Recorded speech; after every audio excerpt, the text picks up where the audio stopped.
D'une trame serrée. Façonnés à l'aune des traditions, artisans et paysans des campagnes dévident les chevaux du temps à chacun de leurs gestes. Leurs doigts tissent des liens ténus entre passé et présent. La coutume voisine avec l'audacieux. Le souvenir échappe à la ronde des mots d'une saveur toujours différente pour se figer dans la dentelle fragile d'une photographie. Saison des amours et du labeur nouveau, le printemps inaugure un cycle de joie et de tourments. L'insouciance de la jeunesse n'a d'égal que le souci des anciens à lui apprendre les secrets d'une réalité trompeuse.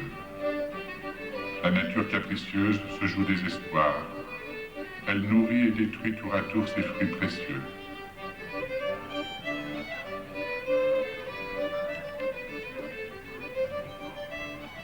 Couché dans le foin avec le soleil. Ah, que la vie est douce, douce. Couché dans le foin avec le soleil pour témoin.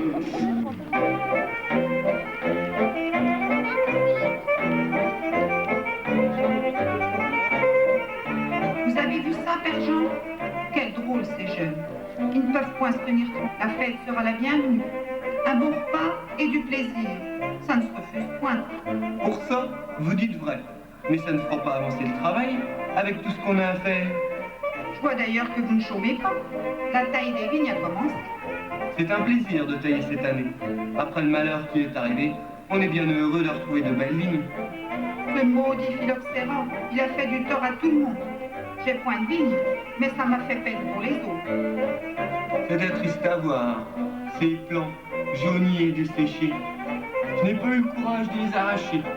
Je pensais que si mon fils le faisait à ma place, ce serait moins douloureux. Pourtant, de voir la terre nue, privée de ses cèpes, ça m'a retourné le cœur. Je me souviens plus de rien. Mais mes enfants m'ont dit que je parlais tout seul, comme un fou. Je comprends ce que vous voulez dire. Je perdrais bien la tête, moi aussi, si on m'arrachait mon verger. Tiens, on prendrait mes enfants, ça serait aussi du bon. Pensez-vous, on les voit grandir, nos vignes ou nos arbres. Je me sens vivre depuis que les nouveaux plants sont plantés. Je me demande quand même ce qu'ils vont me donner comme raisin. Jamais on ne pourra retrouver celui qu'on a perdu. Enfin, d'ici les vendanges, on a belle de penser à ça, avec le travail qui nous attend. Pour sûr. Et moi qui bavarde comme une fille plutôt que d'aider mon mari. Remarquez, ils vont finir par ne plus avoir besoin de nous au champ, avec toutes leurs nouveautés. Notre voisin a acheté un de ses engins, un tracteur, qui s'appelle ça. Je crois qu'il y en a un qui approche. Ça fait un bruit du diable. On s'entend plus parler.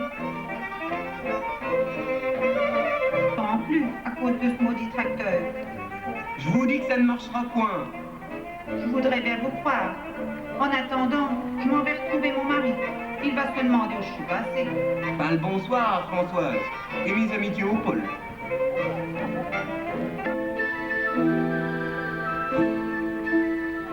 Dans le silence des récits populaires, des générations de médisances et de secrets éventés se répondent. Le verbe affilé des commères jette dans le cours paisible de l'histoire un air de tempête. Le murmure de l'eau au lavoir, le grondement de la forge, couvre de reproches ces propos nourris de curiosité. En voilà du beau linge, Marie. T'as l'intention de te faire belle? C'est pour le mariage de la fille au Pierre. J'ai pas mis cette chemise depuis l'enterrement du père Valentin. Elle mérite bien un coup de brosse. Il y en a qui ont de la chance d'être invités. C'est pas le cas de tout le monde. Ma mère était cousine avec le père de la mariée. Alors, tu comprends? Tout de même, il pourra inviter les voisins au dessert. Ça ne coûterait guère plus et puis ça ferait plaisir. Après tout ce qu'on a fait pour eux, ce serait la moindre des choses. Ne te tourne pas les sangs pour autant, Lucie.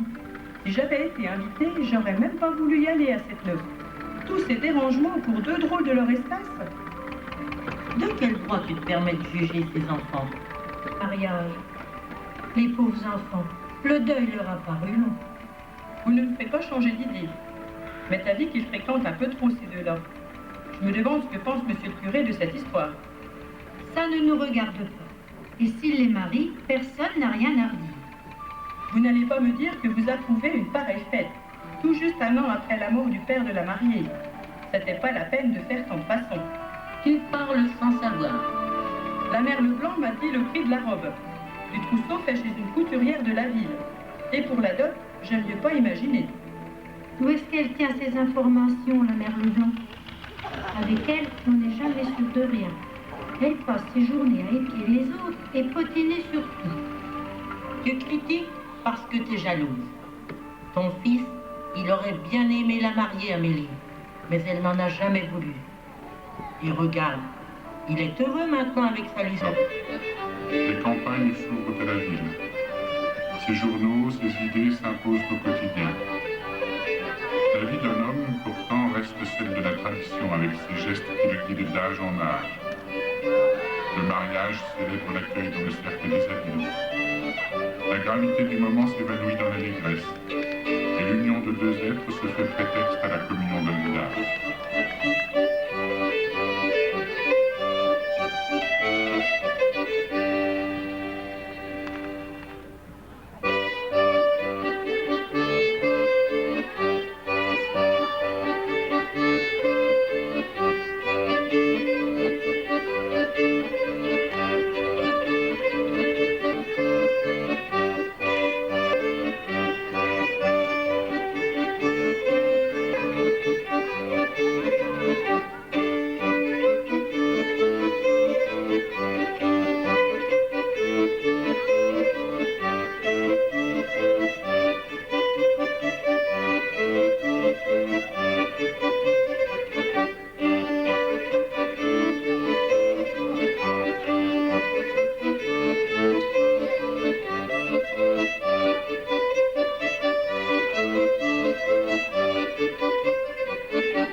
Monsieur, votre visite nous fait grand plaisir. Nous n'osions pas croire que vous viendriez. C'est tout naturel, mon bon Amédée. Et mon cousin qui est abbé voulait bénir les jeunes mariés. Ils vont être contents d'une telle attention. Je vous remercie pour eux, monsieur l'abbé. Je profite de ma visite à Vendeuvre pour partager un peu du bonheur de ses habitants. Les mariages ont toujours été si plaisants. Dites-moi, Amédée, votre fils est bien employé à la santé? Oui, monsieur, et il en est ravi. Ça lui plaît de travailler la glaise. C'est incroyable les merveilles qui sortent de l'atelier. Vous aiguisez ma curiosité, Amédée. Mais il me faudra attendre à demain pour découvrir les secrets de l'art chrétien. Si vous visitez la Sainteté, commencez par le paradis, monsieur l'abbé. Vous apprécierez mieux le travail des ouvriers, plutôt des artistes, si je peux me permettre.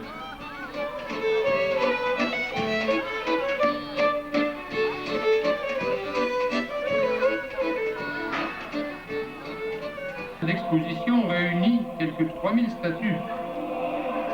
Voyez là, Saint-Luc, le patron de nos saintiers. Ici, Saint-Grégoire le Grand. Et au centre, la statue du Sacré-Cœur qui a reçu une mention honorable à l'exposition universelle.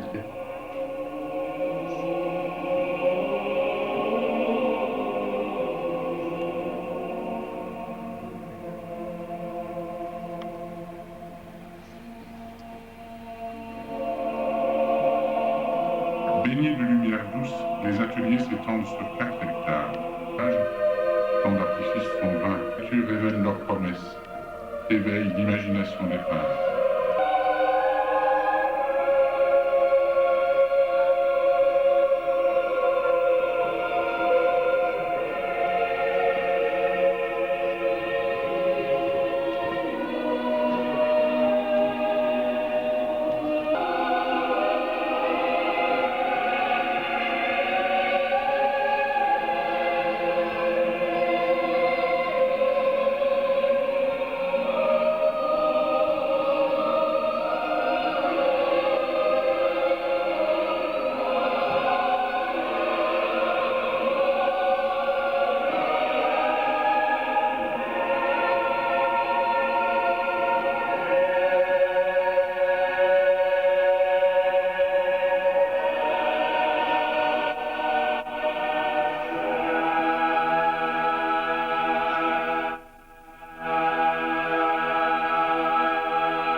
monsieur Romain.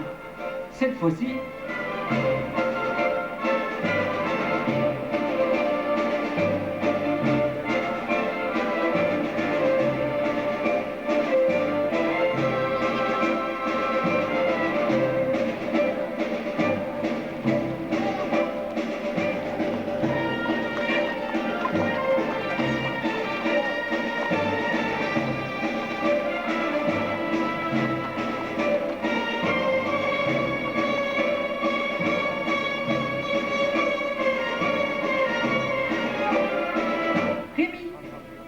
Bienvenue, Mademoiselle Jeanne, en la contrée du prince des brigands.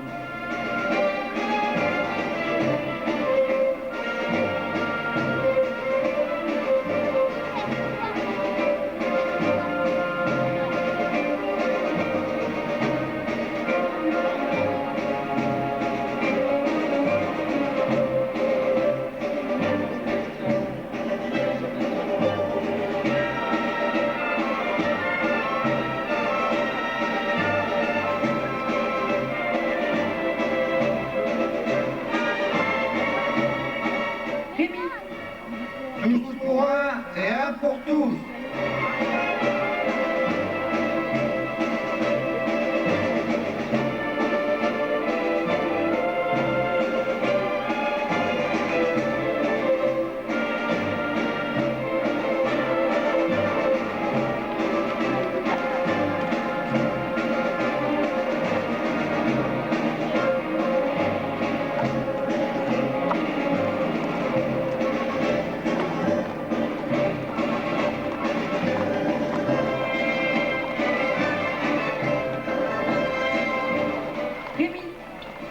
Du haut de vos rêves, braves soldats, contemplez l'éternité.